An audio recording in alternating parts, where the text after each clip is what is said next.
Ачуу чындыкта ачууланып жазганга туура келди. Ачууланбасаң да болбойт, болбостур.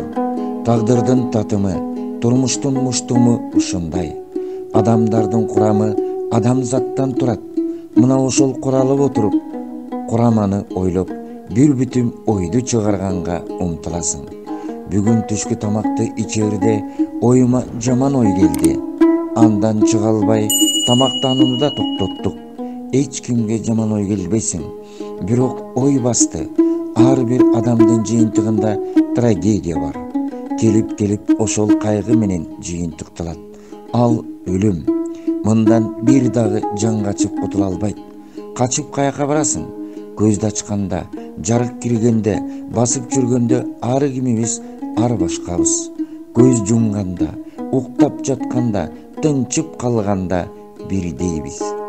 Күнүмдүк нерсеге күйүлөнүп жүргөндөр да бир күнү күйүлүп түшөт.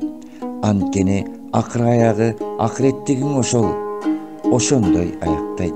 Сен бүгүн бийлигиңе, байлыгыңа чиренгениң менен жыйынтыгында сени дагы башкалардагыдай денең чирейт.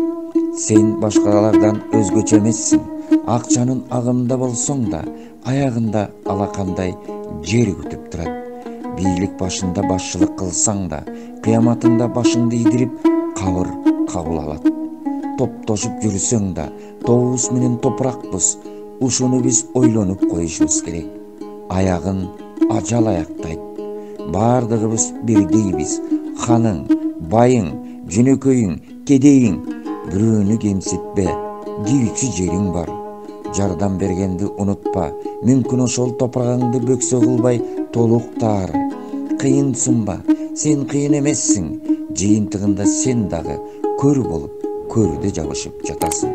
Аны көргөндөр, көмгөндөр болот. Келгиле, Кудай алдында адам болуп жашайлы.